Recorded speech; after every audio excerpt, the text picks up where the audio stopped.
challenges still. The numbers went down a hair this last week, but not so significantly that I would call it statistically an issue. Can everybody see those numbers okay?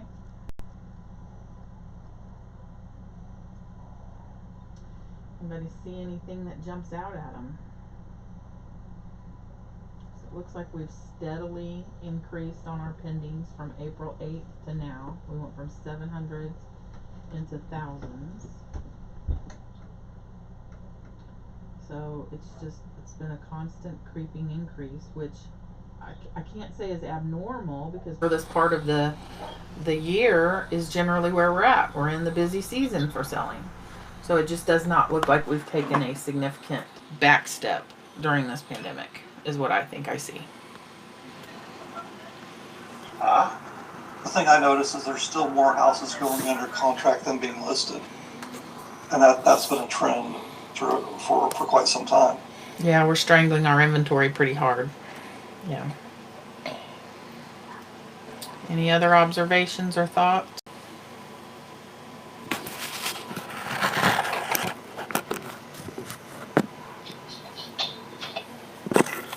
Nope. Alright, I'm going to switch. So here's the little spot where we can talk about what we're seeing. So Kevin and Ron, you can jump in this area. Are we still doing back-to-back showings? I heard you said you had a virtual showing. Our homeowners... Yeah, we tried. Mm-hmm. Yeah, so the MLS has a new thing that they just implemented. It's basically a virtual showing where you can basically do a Zoom meeting showing, or a Zoom meeting open house. Sorry, a Zoom meeting open house. And we tried it over the weekend, and we tried it twice. One time I had nobody show up. The second time I had like one person show up, but they didn't interact with us. So it's a new thing. So I don't think people are understand it or used to it or understand what it really is. So we're going to try it again this coming weekend. But we also on Monday had a live open house in over in Wyandotte County, because Wyandotte County opened that up last week. So we did pretty good with our live open house. So so if you do have houses out there, except for maybe in Jackson County, every place else, I think you can go back to doing live open houses, and people are coming out for those. Oops. Hang on. So Kevin, describe that Zoom meeting or showing. Was that something where you just advertised, hey, be here at 12 o'clock, and we'll walk you through the house live? Or what was that like? Yes. So basically the way it works is when you book open houses, you put them into the MLS. And in MLS now, there's basically, there used to just be the option of, open house or what we call a broker tour, which is invite all the real estate agents out for lunch type thing. So now there's 4 options in there. One is a virtual open house, traditional open house, and then virtual broker tour and traditional broker tour.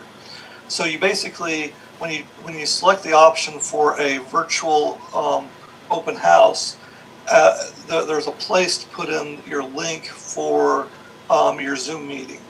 And so we put that in there. I'm not positive how well those are going out to the public. The 2 biggest sites are that people see these kind of things are Zillow and Realtor.com. And on Realtor.com, we could not find where our link was out there. It said that we had a virtual open house, but we couldn't really find our link on there. On Zillow, we had the link, but I'm not sure how well it was working. When you clicked on it, it's kind of, when I'm hosting it, it's kind of hard to test the thing too. So it's something that we're playing with, trying to figure out. But if you see them out there, because it's like I said, a Zoom tour, you pretty much host it for that one time, that half an hour is probably what you need. 15 minutes to half an hour is what it takes to basically walk people through a house. So that's how it kind of works. So it's something that's worth exploring. One of my partners, she has a high dollar house listing, $500,000 house. that's kind of a horse community. We're going to try maybe doing that next, just because it's a listing that we want to get out to people that are not just the local neighbors. We need to get it out to people coming in from out of town and stuff. So we're going to try maybe putting that one out there next and see if that attracts more. The house that we did one on, it was just a just a little over $200,000 listing. Western Wyandotte County, out of 92nd Street in Wyandotte County, just to give you an idea, off of State Avenue. So, close to the Legends, just a regular, normal neighborhood. And so, like I said, we had better response from just having a regular open house, just putting out the signs, the balloons, and putting it on out there that we're having an open house. So. All right.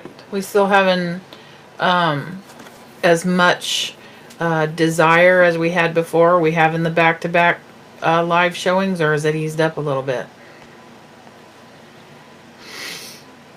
MLS is still not allowing overlapping showings, which is kind of a situation there. We were talking about, as we're getting listings and going live, instead of just opening it up for everybody to come out, we're talking about just doing open houses on some of our listings that first day. Just doing an open house and open the doors up, especially for our empty houses. Open the doors up, letting people come through and control getting more people through that way, rather than just letting people. Because another thing that will probably happening that I can't verify is that you're getting some agents that are basically overbooking the time schedule that they need, and thus limiting people to get into houses. So we were discussing to just do an open house. That way people can show up on that first day, and we get everybody through and really able to get people to see the property. Are you finding that the buyers are more looking to the vacant houses because they're easier to deal with, or does it matter? I don't think most buyers are pick up on the vacant versus the occupied houses like we as agents do. I pick up on that immediately, but I think the buyers aren't. They're not picking up on that as much. Okay. All right, Ron, you were telling us about that it's easier to put an elephant through a straw at the moment. So let's talk about that a little bit. And I have a ton of pre-approved people out there, really, putting offers on a property, and most, a good number of them are getting kicked back, and I'm telling them, hey, you're going to have to really bid these up, and they're like, well, gave a full price offer, what do they want, and I'm like, yeah, no. And so there are, and most of those are telling me that they're going out and looking at a house, and they have to make an appointment.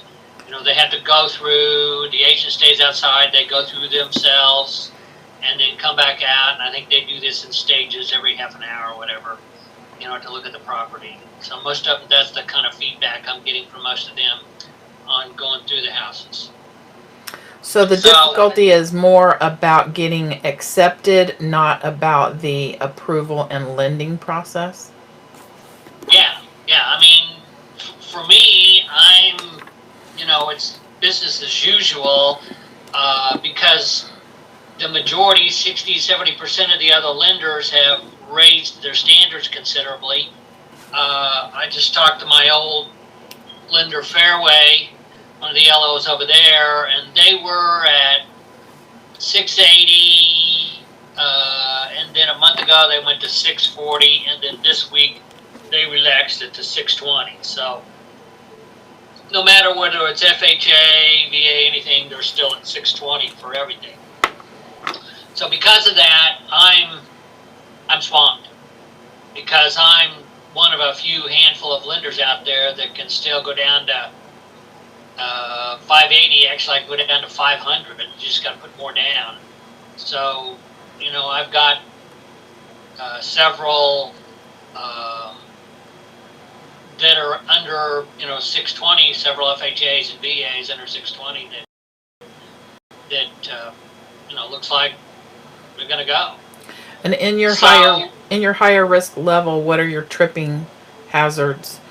So if I'm the seller who's Good question. trying to sell and I want to pick the best buyer, what's the tripping hazards in those lower end credit scores?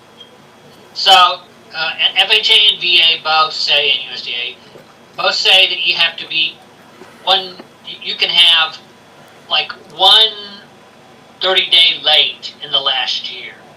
So, and I don't know why FHA's big on they can't have any collections. So as long as they don't have any collections, as long as they've only got one late, so here's the big tipping point, is that not only will they have to come up with money down, they're going to have money for reserves. And so whatever that payment's going to be on that, $900, $800, $1,000, they're going to have an extra $3,000 to show for reserves. So that's the big tipping point on getting these approved, is showing additional dollars in reserves to do that. So, just like if you were a wholesaler and you wanted a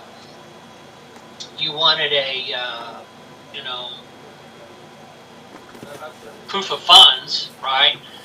I think that would be something that I would be asking for, is a proof of funds that not only do you have the money down, and maybe they can get down payment assistance, but you got to have a 620 to get down payment assistance.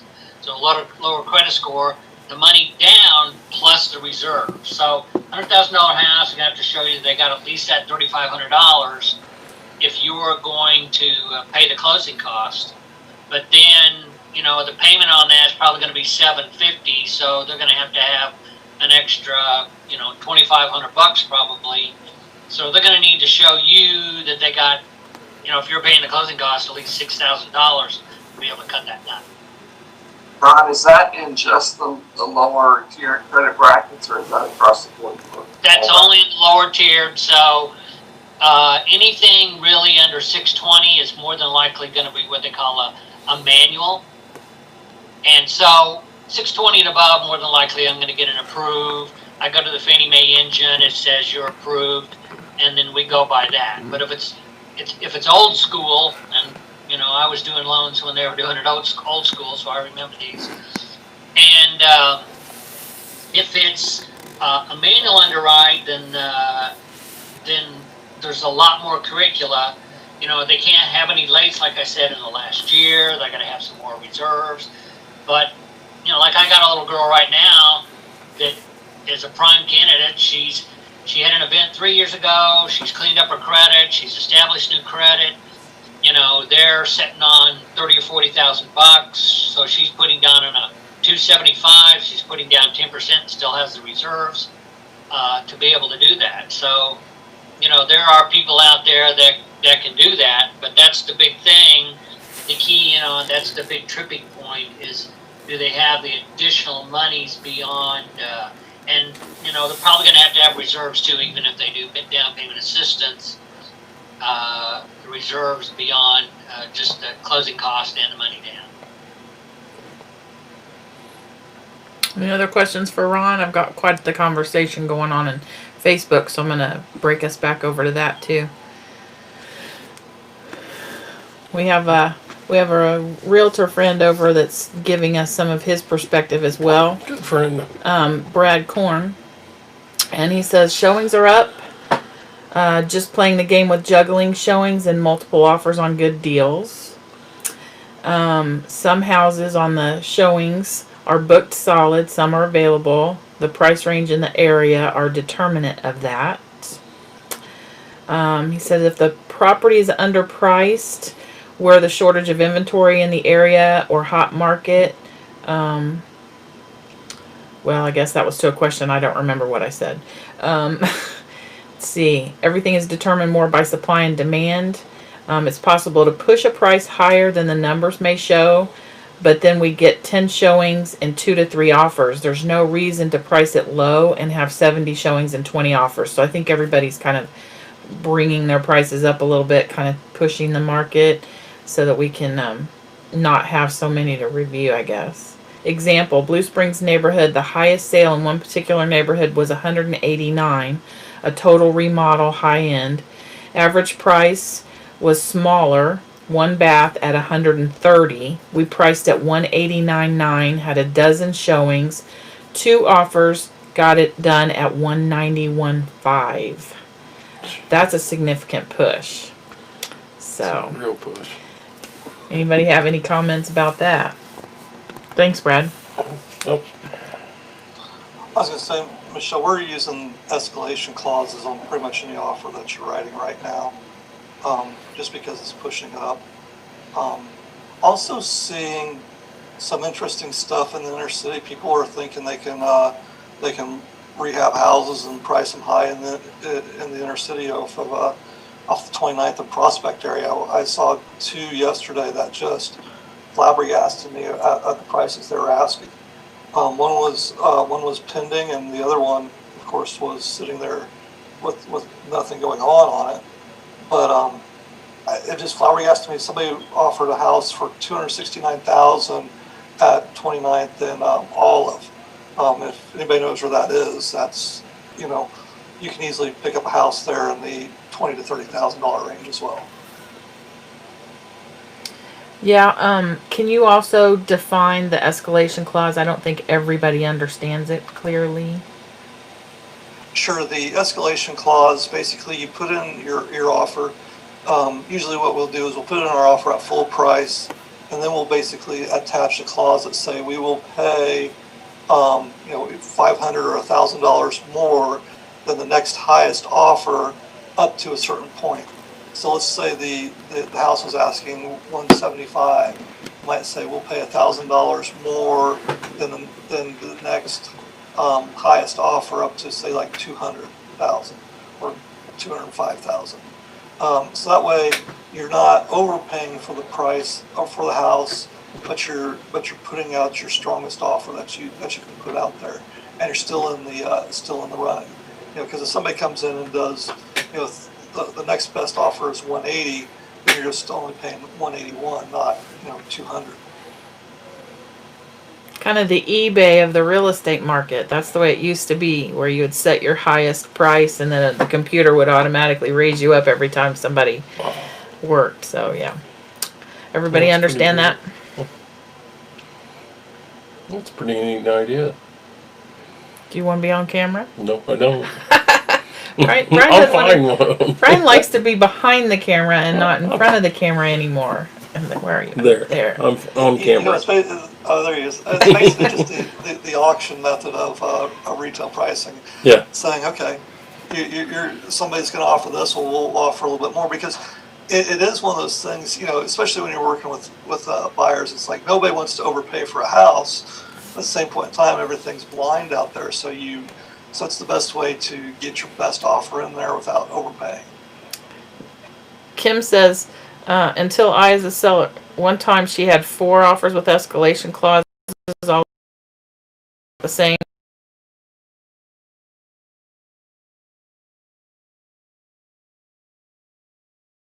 Discussions on this topic, showings and offers? If not, we're going to move around a little bit.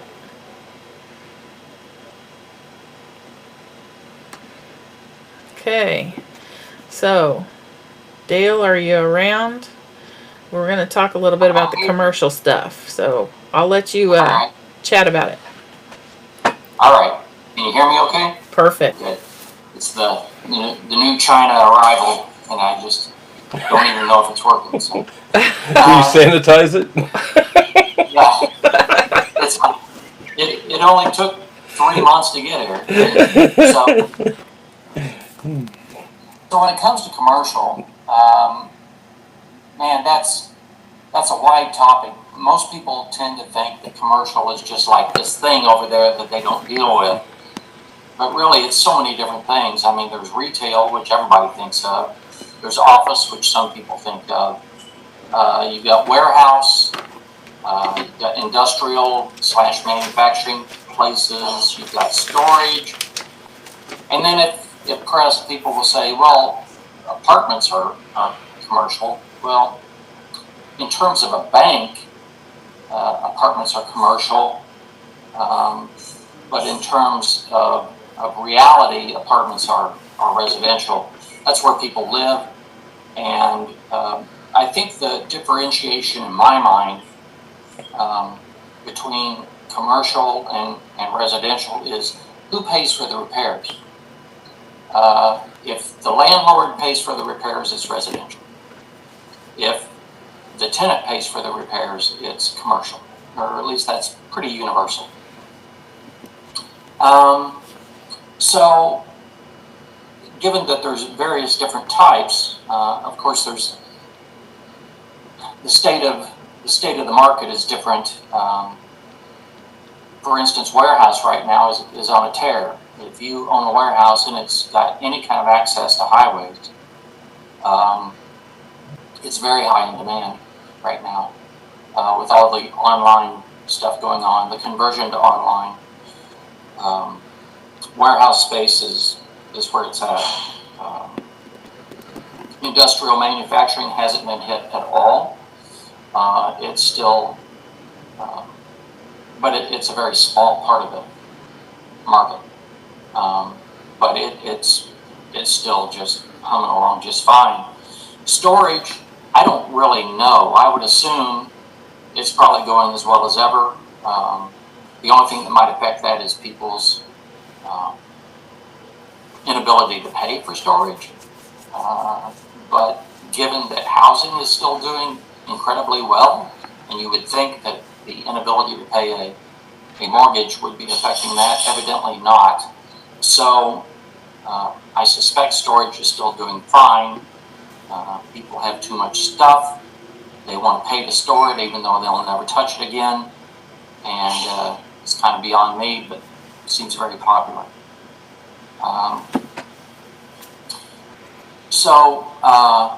The retail, as you can guess, retail, if you have a dress shop right now, it's probably, if you're going to call it still open, which many are not, if you're going to be able to reopen, people aren't really interested in going out and getting the latest fashion right now.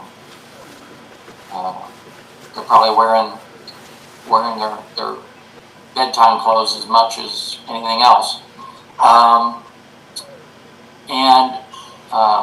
Office is going through a major restructuring. The whole work from home thing is really catching on. Employers are finding out, we really don't need to bring our employees in and pay all this rent, pay all this overhead to have our employees here when they don't really want to be here anyway. They don't want to have the commute, etc. So I think what we're going to see in the office market is where employees come in 2 days a week, or something like that. And then another set of employees come in another 2 days of the week, where you basically share a cubicle. You're a part-time office person. And I think that's going to catch on, because I think the office environment is important. I think people sit at home too long and they kind of miss their coworkers, even though their coworkers may frustrate them. They kind of miss the banter around the water cooler. faucet. Yeah. They miss that environment. So I think The gossip that corner. what we're going to go to is part-time office, part-time work from home. And that will allow employers to cut their footprint in half. And so I think if I was a landlord of office right now, I'd be glad for the leases I have, but I would know that a lot of those leases won't renew, or will be looking for smaller square footage. What is a commercial landlord's redress if somebody has to, or chooses to, all of a sudden they've got huge square footage office space, and then they just choose that they're downsizing and they're no longer going to cooperate with that. What's the landlord's redress? Well, I mean, if they're a viable business with substantial resources, you sue them, right? But if they're not, or you just don't want to go through that, I guess that's really your only thing. And unfortunately, that's a hard thing to do, because if you want to keep them as a tenant, but yet you're suing them, it's not a good situation. Exactly. So that's what I was thinking. We may end up seeing a lot of that happen. Do you think? Yeah. Well, I honestly think landlords are gonna, or office landlords are gonna take it in the chin. I mean, there's not any really good options. I think that they know that if they were to tell a tenant, listen, you're under lease and you either stick with it or get out, and so I can fill it with somebody who will. That's not a good option because they know there's not really a ton of people waiting behind them to fill that space. So I just think office landlords are kind of like retail. They're lucky to have what they have, and they just don't see a lot of really great options. Very true. A lot of thumbs up on Facebook.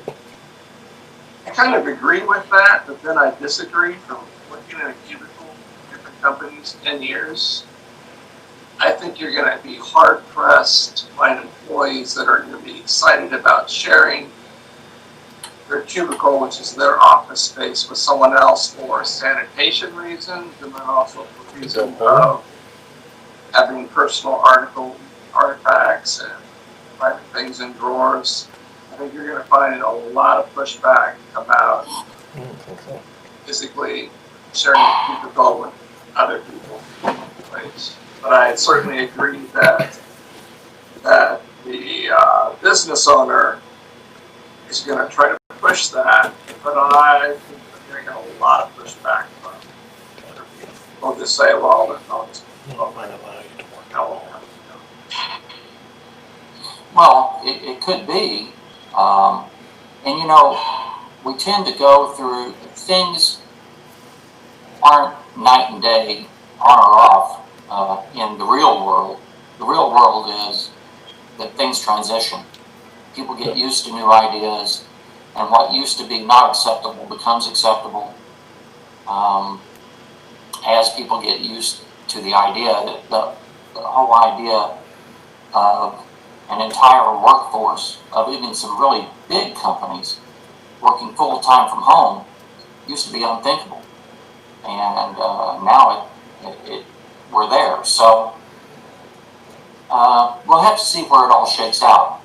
But I know financially there will be a lot of desire to no longer have the big, everybody drives a half hour or an hour to work to go sit in the cubicle with a bunch of other people and then drive another hour home. I think is bad for the employer and bad for the employees. So I think there's a strong desire on both sides to make the change.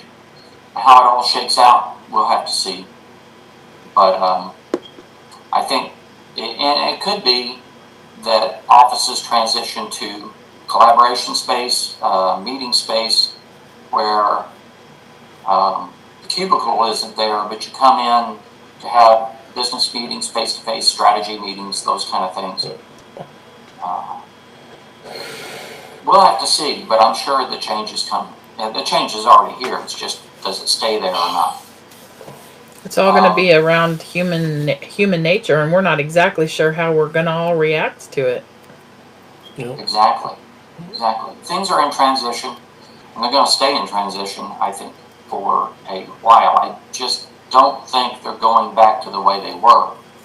I think people have that this situation has pushed us to the point where we had to try things we were scared to try before, and we found out they work okay. So now, when I talked about apartments, I said they were kind of a hybrid. They really were kind of residential, but they're kind of commercial. They are commercial in one way, and that is that the value of them is their investment value, not their intrinsic value. And what I mean by that is an office building or a retail strip center, or a single tenant retail space, like a Best Buy or something like that. Their value is entirely based upon a cap rate. How much return are you going to get on your money? It's not based upon how much it costs to build or anything like that. It's based upon how much rent can you get and how much are the costs to maintain that rental place. How much is your return on investment? And if nobody's willing to rent it, it doesn't matter how much it costs to build. It doesn't matter how much it costs to rebuild. If zero income's coming in, it's worthless. It's just worthless.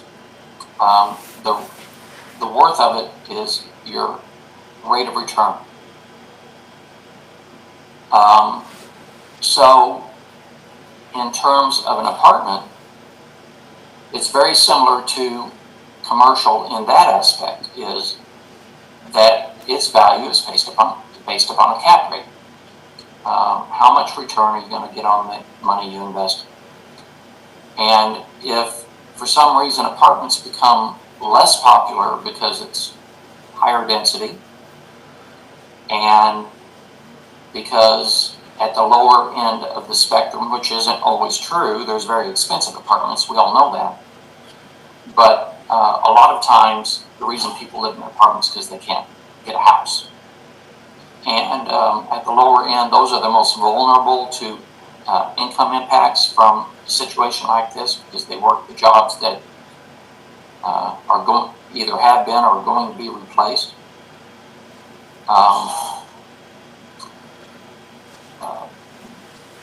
It can't help but drive down cap rates.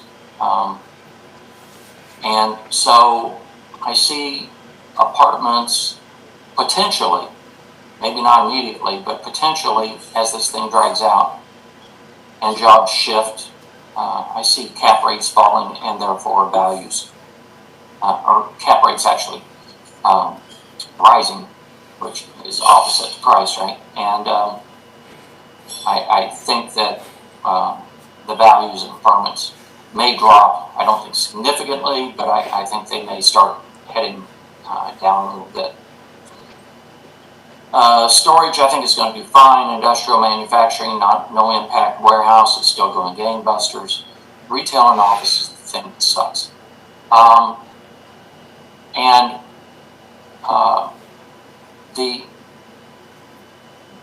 So little bitty strip centers like the ones I own, that I've got a 17 unit one, I've got an 11 unit one, I've got a 10 unit one.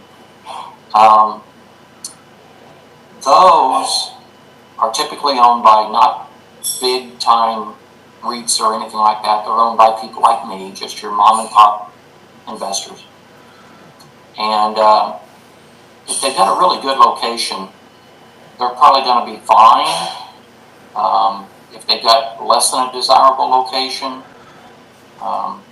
there's just less people willing to move into them right now. There's certainly less people willing to jump in and start a new business, a new small business or something like that. So filling vacancies is becoming harder. But I think they'll do okay, mainly because they can accept any kind of tenant. Whether it's a small retail shop, a small office use, a lawyer, a dentist, something like that, I think they'll be fine. But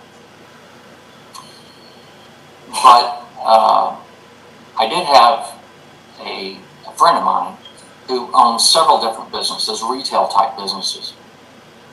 And I actually encouraged him to go buy a strip center. We'll see if he does. But I encouraged him to, because that would be a great opportunity for him to consolidate his businesses into one location. Because right now I would imagine you can pick up a small strip center. There's going to be some people under pressure, and you can probably pick one up. He can consolidate all his businesses into one location, get a great bank loan because he's going to be an owner-occupant of 80% of it. And we could use this market that is under pressure in quite a few ways to actually be opportunistic. And if you think about ways to take advantage of that, to really pick up on some deals that you probably didn't have the opportunity to do before, if you have either a special situation like this guy could consolidate 4 different businesses into one location, or if you have ample cash to be able to pull the trigger on something that would require a lot of cash to do. So I see opportunity coming, but I see a lot of pain coming. Unless you're lucky enough to be in the strictly commercial market, such as warehouse or something like that, which, it's still going and going to be just fine. So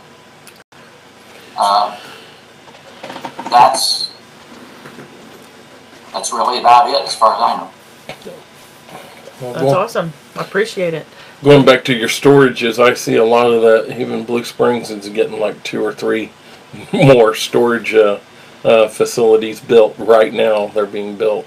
And that's what Brett Ladywig talked about. He says he kind of thinks we're overbuilding out here in Blue Springs, that there's just way too many. Yep. But it's hard to say.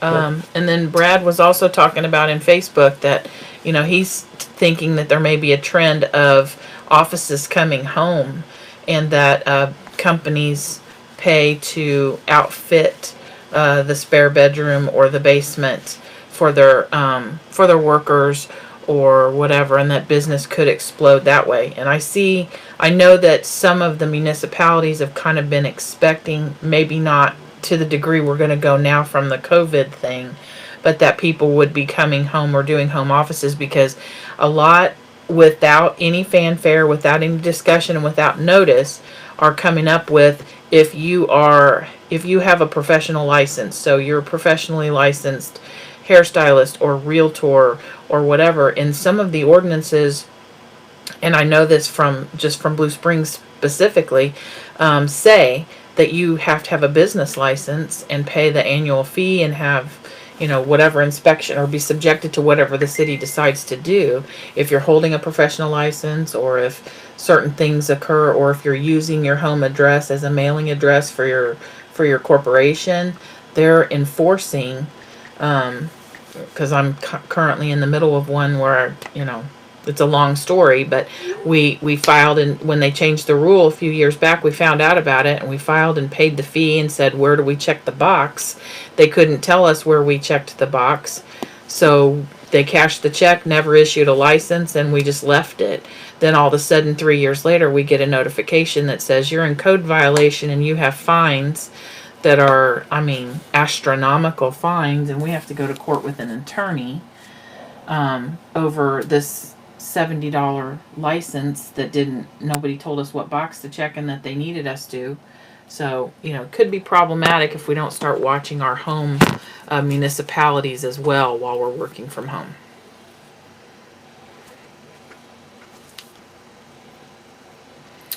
Jeremiah says, just thinking outside the box from the consumer's perspective, do you think with the financial commercial future we might see more communal type living? Friends and family living with friends or family where they share expenses until things settle down. Jeremiah, I think we've been seeing that already. As rents were getting really high. We were starting to see a lot more of that. People, especially single individuals, because there's just no place for single individuals, especially in the low end where they have a voucher or something. There's no one bedroom anythings, and if there is, it's it's been so saturated. There just wasn't any place for them to go. So now you're seeing people renting out a room in their house, things like that. I saw in the, where was it, Hyde Park area off Armour. There was a couple of groups that were trying to make communal living apartment buildings where everybody shared and just basically rented a room and had community spaces. I don't know if that business model took off yet or not.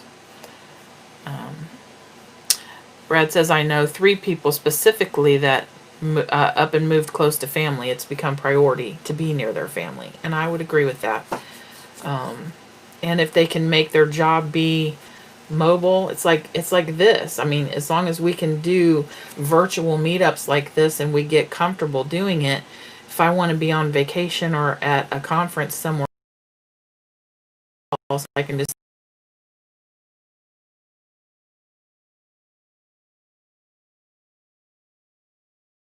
in our world. Kim says that's what her son lived in when he lived in California, was a communal type living place. Sorry, trying to get to all the chat box stuff. And also, in time, you've had a lot of hedge funds and REITs, et cetera, that have been sitting on cash, putting it together, waiting for some bargains, knowing that a recession would come at some point because we've been on a long roll.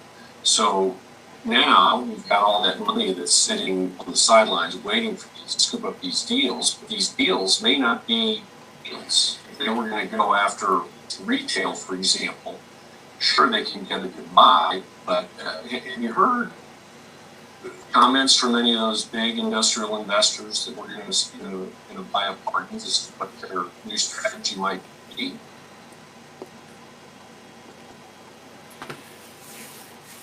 You're muted, Dale. There you go. I haven't heard anything because I'm just not plugged into them. My guess is that they're just observing, just like we all are, waiting to see what the opportunity is going to be. And I can't help but think it's going to be another situation like we had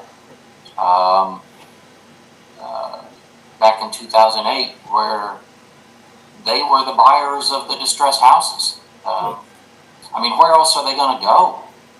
Everything that's doing well is saturated. I mean, and everything that's not doing well, nobody wants. So, I don't know.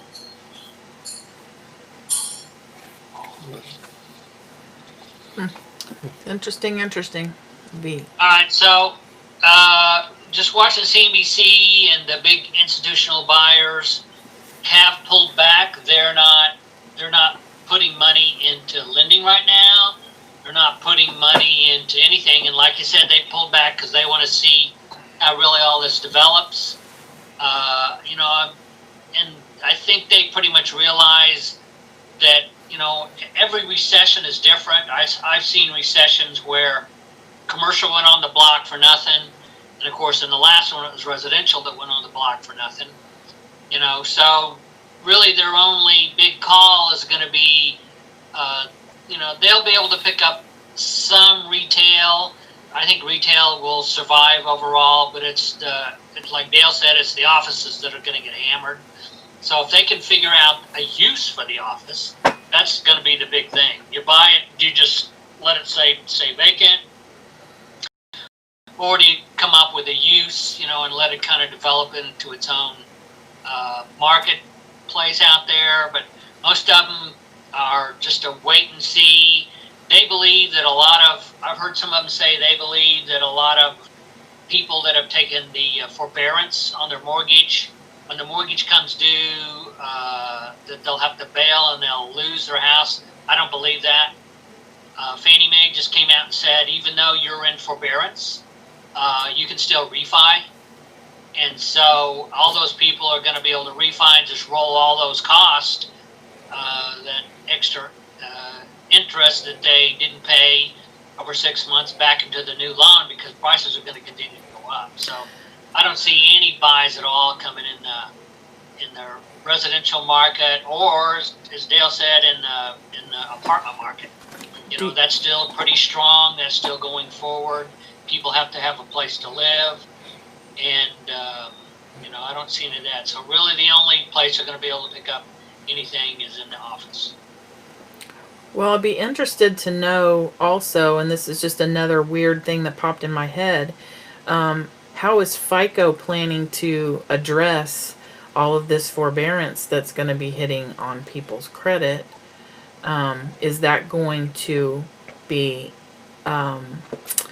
overlooked, worked into their formulation? Is anybody working with FICO models and know anything about that internal? I have somebody that does. I can reach out and ask, or is that even not a thought?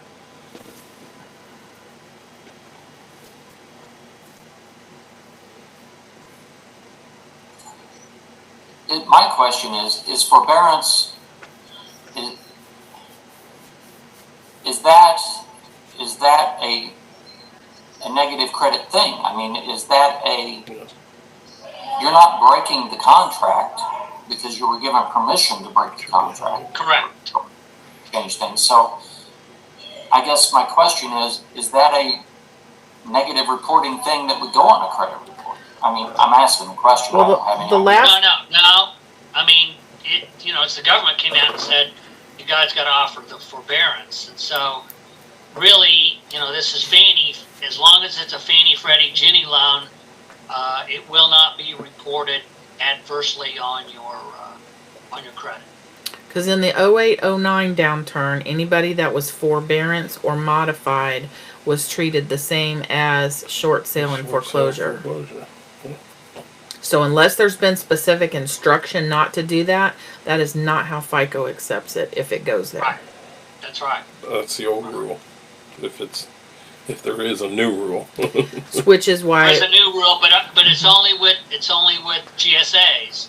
Mhm. So if you're with a private lender, you need to get specific with them whether if you take forbearance, if that's going to be reported adversely. Brad said he just got a letter from a mortgage company offering it, so that should really be reported by those mortgage companies, how they will be reporting to credit. So it's things that we should probably talk about and see what's happening. He said he would think that the bank would not report it, especially if they're offering the forbearance, because then that would cause problems.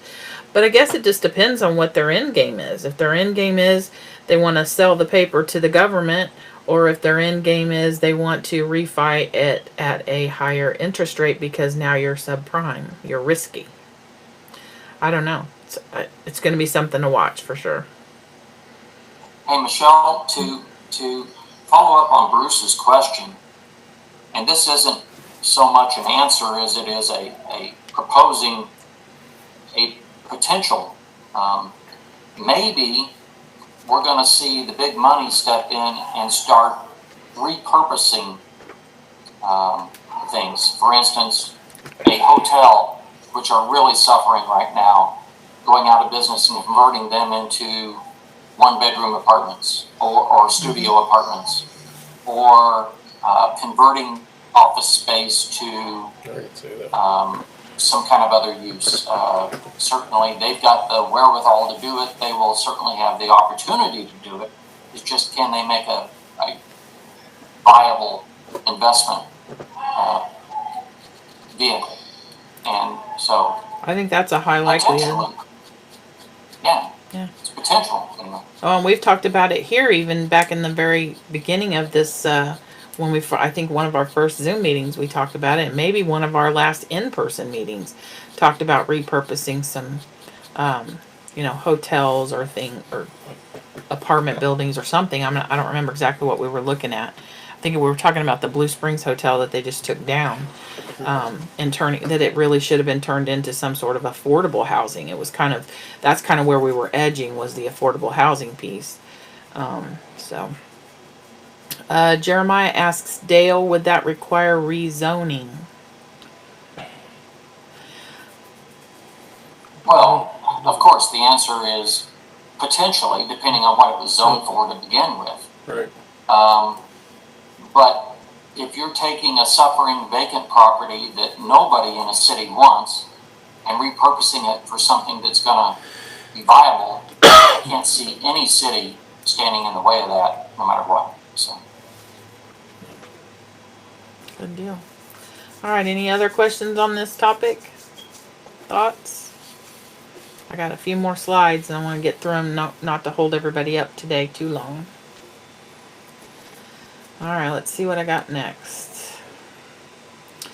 PPPs and EDLs.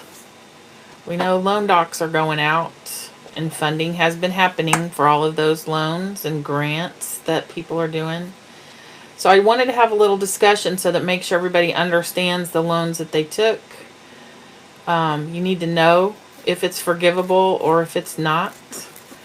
And I'm not sure that I can, or any group or podcast or webinar can tell you whether it is or it isn't, because they are such broad loans over broad business models.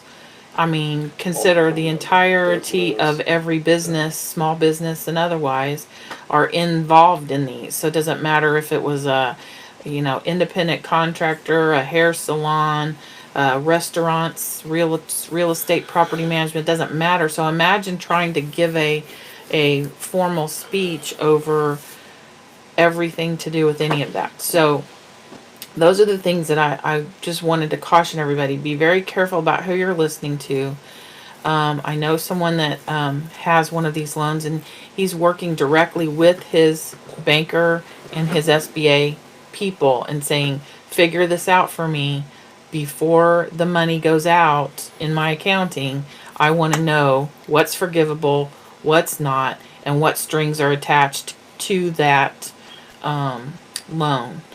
I had an example that I'll read to everybody here in just a minute of some of the collateral definition, which I thought was, honestly, to me, it was terrifying. But so you need to know if the loan's forgivable. Does your bank that's giving you your loan know what the forgiveness rules are, or are they just playing the game? What will you do? What's your plan B if you're not forgiven of this loan? And while I find this definition here, if anybody wants to talk about it, go ahead and speak. So, that's the thing that a lot of people don't understand. They think forgiveness is forgiveness. They don't have to even make, and things will be as normal in 6 months, or however long they've been forgiven. And so the small print needs to be really read, in that some of them read that after that forbearance period, right, that the whole amount is due. So if you make $1,000 a month mortgage payment, after 6 months, you're going to owe $6,000. Some of them read like that. Now, some of them, on the other hand, read that they're going to take that interest from that $4,000 in interest that's due on that, and they're going to add that back onto the top of the loan. Now, what that does is going to extend the loan out to a longer period, and a lot of people are okay with that. I have people call me every day going, "Hey, I'm going to take this this forbearance." I'm going, "No." I go, do you have a job? They go, "Yeah." I go, "Then keep paying your dang mortgage. Don't put yourself in a rut." And so that's the big thing you have to read, is the small print, and really it's the servicer who is determining that. It's the mortgage company or the bank that's determining. So the government says you have to give everybody forbearance, but the specific lenders are writing in what they want on how that forbearance is going to look at. So that's a discussion that everyone needs to be made if you're even thinking about having forbearance. Awesome point on the forbearance.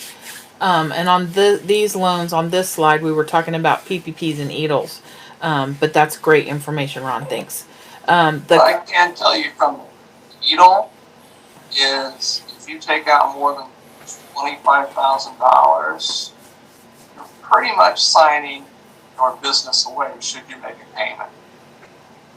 Yeah. The asset is equal to anything. And there's also a lot of verbiage about, of course, documentation and receipts, and they were going to want that. Let's see, with that year of that first 36 months, they were going to want that documentation. Well, I have the description of collateral that was out of some loan docs. So I'm going to read that to everybody just so you can understand how significant this is. The collateral in which this security interest is granted includes the following property that borrower now owns or shall acquire or create immediately upon acquisition or creation thereof. All tangible and intangible personal property, including but not limited to inventory, equipment, instruments, including promissory notes, chattel paper, including tangible chattel paper and electronic chattel paper, documents, letters of credit rights, accounts, including healthcare insurance receivables, credit card receivables, deposit accounts, commercial tort claims, general intangibles, including payment intangibles and software, and extracted collateral, as such terms may from time to time be defined in the UCC. The security interest borrower grants includes all accessions, attachments, accessories, parts, supplies, and replacements for the collateral, all products, proceeds, and collections thereof, and all records and data relating thereto. That is the definition of collateral for those loans. Now that concerned me. We didn't take the loan. We didn't get it fast enough. My bookkeeper still had the books, so we didn't apply for any of those. But I'm actively researching and trying to see. Okay, I know a lot of people have taken them or are applying for them, and I just want you to understand clear what you're doing and what you're going to do if it's not forgiven. Because as Michael said, you're basically giving away your business if you screw up. Government owns your Something business. happens, we have a second wave, who knows? And that's very, very significant and very broad into what they can take. It certainly is. However, I believe for the EPILs, payments didn't start for 12 months. The payments were pretty reasonable. So Yeah, but I guess the biggest trap that a person needs to be certain they don't fall into for those is making certain they use that for something that's approved. It didn't really say, I don't believe, 100% what the consequences were for or something that isn't approved. Where's he? No, I couldn't. But definitely watch that and keep good records. Sure. I think you're a slave Yeah. to The two. one thing that some people seem to be confused about is EIDL loans are not forgivable. They're a loan, Yep. period. With the exception of the advance, which was $1,000 per employee for people like probably most of the people on the Zoom meeting, that would be $1,000, period. So it really wasn't a significant amount. Well, The it loan was only, itself- and that $1,000 was only forgivable if you didn't get the EIDL loan. Right. Yeah. Right. I believe that's correct. So it's a loan. It's not forgivable. People kind of confuse the PPP and the EIDL. Entirely different things. Anybody else have a comment or thought on that topic? Sorry, I'm trying to watch Facebook and the chats here. All right, next slide. Let's see what we're going to talk about next. Okay, so the next thing that's happening in the next week is the new Kansas City, Missouri rental ordinance starts June 1st. That was that big thing that we all went to and had the town hall meetings and, talked about ad nauseum for months. So we have a lot of things that are affecting the rental market.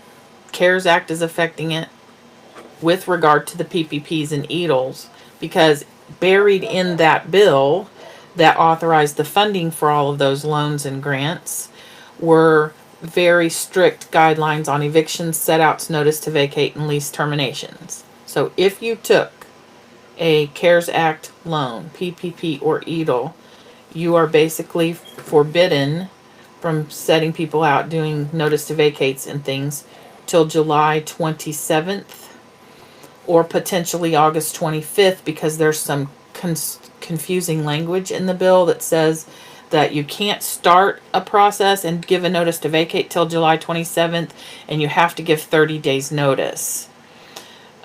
So 30 days notice before you can do the termination or the notice to vacate or whatever. So we've got between July 27 and August 27, that's the potential for where if you've taken one of these loans and you are in a landlord business, that you cannot do set outs and terminations. Also, we talked a little bit about how the courts are ruling on those buildings because you also have some moratoriums with, if you're a GSE backed anything, if your loans are backed, owned, bought by, and this could be a problem as loans get sold and they get sold up into a Fannie Mae or Freddie Mac program. That would be a concern on whether or not you can do certain terminations and foreclosures and evictions throughout the term of that loan. So we have to look at that as well and see how that will affect things.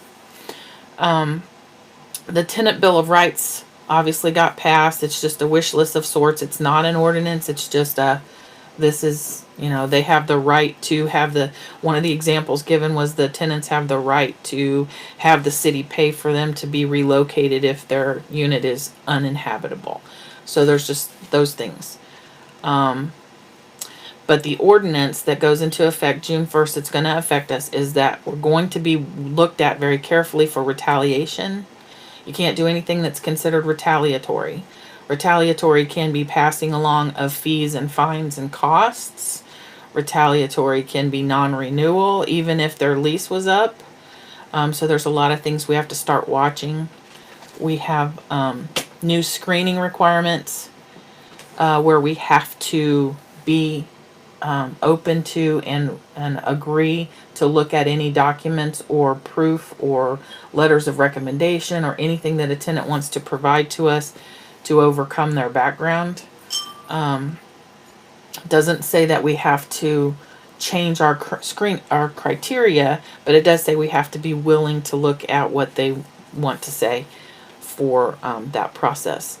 Know that retaliation is a wide net. It's our understanding that starting June 1st, there will be testers calling. So be careful if you're a landlord property manager that's leasing something on the residential side, that if someone calls and says, hey, I, heard you are you're open to this, that you don't step in any fair housing issue problems, that the answer is always, you're welcome to come in and apply and go through the process, and leave it at that. There will be inspections.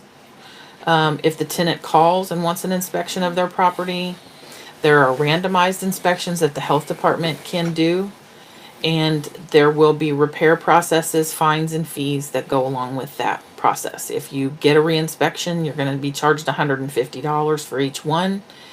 You could potentially be revoked if you don't follow through and do what the health czar, who's a little bit busy with COVID right now, has to say. And if you get revoked, then you've got a $300 fine. And it's just a long process. But I wanted to bring everybody's attention back around to that, because we're going to be subject to it in Kansas City, Missouri proper as of June 1st, that ordinance.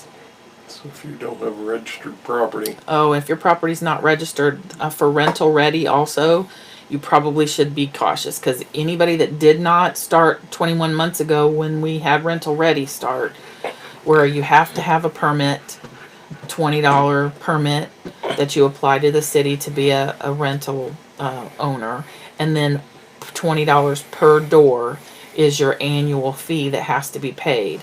And there are fines and other associated costs that go with that if you didn't do it. And if you don't follow up with the inspection process in the new ordinance, there's up to $1,000 fine and 180 days in jail as the penalties or the teeth to those ordinances.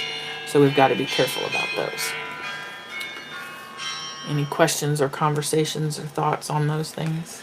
Because I know we talked about them ad nauseum before. So, but I I would. assume that you had a Section 8 housing inspection that would not apply for any sort of approval with the city of Kansas City.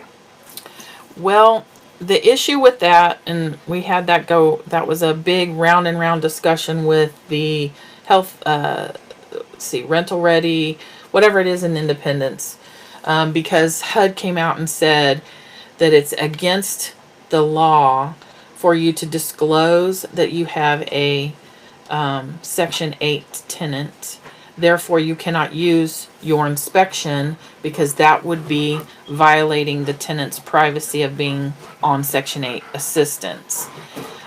So there's a lot of pull and tug. So it's best to work with our attorneys on this and make sure that we've touched base. There is a whole webinar that that the Kansas City Regional Homes and Landlords Inc. put together last week. And I'm going to give you the link to that on the next slide. It's a YouTube video you can watch. It's an hour and 42 minutes. That's the attorneys speaking about these ordinances and about the Tenant Bill of Rights and the different things, and then taking a Q&A of all of these questions. So I just wanted to bring it back around so everybody can start doing their research on it. So if you haven't registered, I would tell you to definitely register because, right now, in their, even in that report that she's going to give you a link to, they said if you, call in and at least, play dumb or whatever, and get registered, that they haven't gone after any fines or anything at this point. They've still got six inspectors at this point. Permits hasn't been issued yet, but they still want us to pay, and I believe the perspectives on that is if the money is coming in, they're going to still be low key, but eventually this is funding. This is fund their department over there, the health department. So that's what they're going after. And so they don't know. They still don't know how many rental houses are out there or anything like that. So stay engaged and do what you've got to do to register your properties and be a part of it, because it's definitely going to affect you one way or the other. They're going to find you. I mean, as utilities change and different things like that, they're going to be looking at different things that changes to find landlords. And this is also on contract for deed. If the deed hasn't transferred or anything, you're going to have to do this on contract for deed as well. Contract for deed, lease options, all of those things that everybody has considered, like rent-own and seller finance, that's not really transferring the deed. So if you didn't transfer the deed and become the bank and don't own that property anymore, you are subject to all of these rental regulations. And then the other thing is that property management companies, whoever's running it, is going to be taking the lead and the responsibility on some of this too. All depending on what their paperwork says, they could be held responsible. What he's talking about there is the definition of owner for this ordinance is the property owner or the property manager are both considered owners and both held responsible equally. And so you would need to have a very good property management agreement between you outlining your duties. Otherwise, you're both liable for what's going on with that property, which could be problematic for property managers if you've got an out-of-town owner that's non-responsive. they could hold you accountable.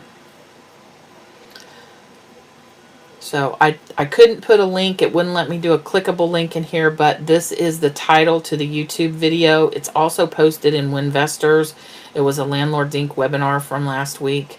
But it's on YouTube, and it's called the May 16th, the new KCMO Landlord Tenant Law Landlords Inc. webinar. So if you want to go find that, you can screenshot this or whatever, or go back and look at it because it's going to be out there.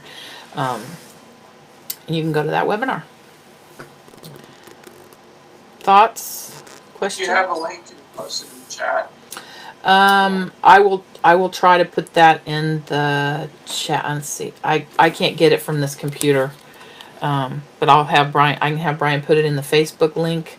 And cause I don't think I saved it. Let me look. That's okay. I had a lot of stuff I was cutting and pasting this morning, and let me see if it's the last thing I did. No, it's not there. So sorry, I can't put it in the chat, but I'll try to, and I don't think it lets me add to the chat after I kill the Zoom meeting. So Can you just put a Facebook post out with it? yeah, we'll do that. All right, any other thoughts on that topic? Oh, there, Kim put it out there for you. So it's out there in the chat for everybody in Zoom. And then I'll move it into the Facebook chat here in just a second. Move your chat box, please. All right. Sorry, Brian's typing something, and as soon as I can change the screen, I will. What did Brian? Leave it that. All right. Next slide. Okay, so next week will be June 3rd. So all indications are that we can be back live, our size of meeting. Obviously, probably not for Mary or something like that quite yet, but here's the Eastern Jackson County Recovery Plan. The Kansas City, Missouri emergency order by Mayor Lucas, unless he changes between now and then, expires at midnight on the 31st. Jackson County starts June 1st, phase 1. So here's the chart. So large gatherings and special events, we have a 50-person maximum, or community center gathering spaces have a 50% capacity. So PlexPod, our room has a, I don't remember what the capacity is on our room. Depending on which one, I think Depends on which one we 60 want, but we can move ourselves to a bigger space there. We've talked to them. We can either decide we want to stay where we're at and just have, you know, a lower amount of people, 30-ish in the room, and then digital for the rest of those who don't want to come, feel not comfortable coming, or are out of the area. Or we can move to a larger space so that we can have as many as will come in a larger space that can social distance. So we're open to both options. I'd like to have some thoughts about how everybody wants, if you want to come back, if you don't want to come back, it's okay either way. But we're going to probably be live. Events, I would say stay in the same room. It's first come, first serve. We could. Yep. We could.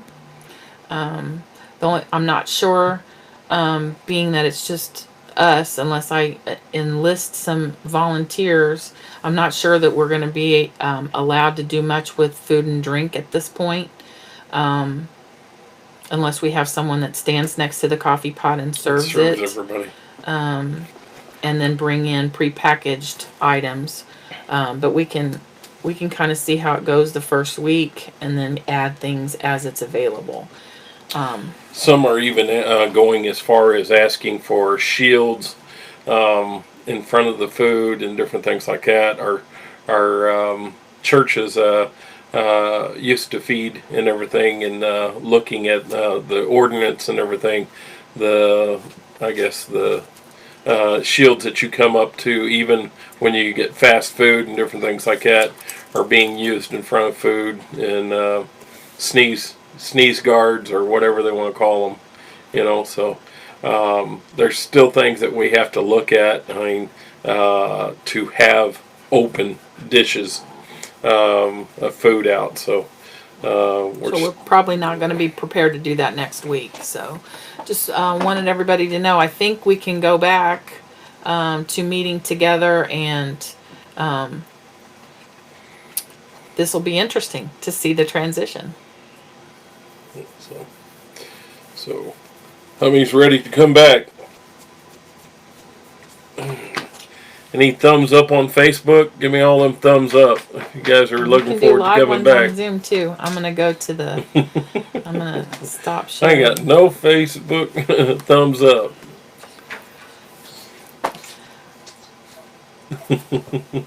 All them thumbs up on Zoom, but my Facebook guys are just like, there's one. I got one. We got a few. We got a few.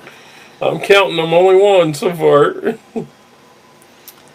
So there's 2, 3, 4. So Brian will set up the cameras in the room. We will probably Zoom it, and then put it on Facebook as we have been doing, and then have live for those who feel comfortable and want to come be back together. So that's the way we'll probably handle it for the next few weeks, as we see whether we see a Lake of the Ozarks spike in our local area, or what might happen around here. So we're all just kind of waiting. But in the meantime, we're also trying to get back to some sort of normal, if we can. So next week will be it. We'll be back, Plex Pod 300 East 39th Street. So we'll let everybody know what room we're going to end up in and how we're going to manage it, and go from there. Any other comments, questions? Anybody new, brand new? She was, I'll tell you, every time I add a bunch of people to WinVestors, it ends up being that we get another 30 or 40 every week, and it's like, wow, wanting to engage. So I mean, I'm pretty excited about that. But like I said, any new people on here right now?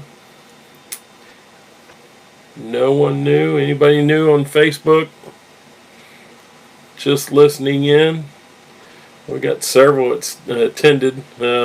Kevin says it's Kim's fault for having that big party last weekend at the lake. Yeah. So we've had several chime in this morning. Brad, I appreciate Brad chiming in this morning, and several others. So, any deals out there? Anybody's got any deals? We won't miss that. I mean, if anybody's got any deals that they'd like to share, gotta speak up now.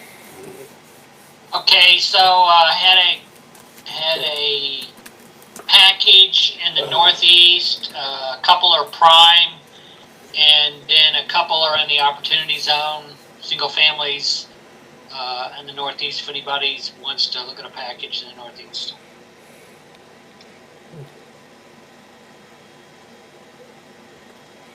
All right. Okay, anything else? Dylan Deems is brand new. Welcome aboard. Appreciate it. Dylan Deems, new on Facebook. Welcome, Dylan. Yeah. Marsha, I just posted the address. Address again is 300 East 39th Street. It's in the Plex Pod. Plex Pod, Westport Commons is where we meet. All right. Well, I'll get the details out to everybody. We will go back to probably 9 o'clock so that we can network a little bit before we meet. And then the Zoom will come on at 9:30. That gives us time to set things up and get it live. So we'll get there and we'll get Sorry it. I was late, guys. So, hey, Mark. So, Hey guys, sorry I was late. I was having technical difficulties, which is common for me. Well, it's okay. It's going to be out there as a link so you can review everything we talked about. it's on Facebook Live and I believe YouTube. So It'll you can it'll pull it upload back to up. YouTube when we're all done. So So you can listen to it. Good meeting. Good meeting. Good topic. Anybody Thanks, else? Michelle, for everything again. We really appreciate you. oh well, thank you. Ditto. Anybody else? Any more comments or talks? Otherwise, we've held y'all for a bit. We're gonna let you go. You guys have a great week. Yep. Thank you. All right. Great meeting today. Thanks, guys. Thanks.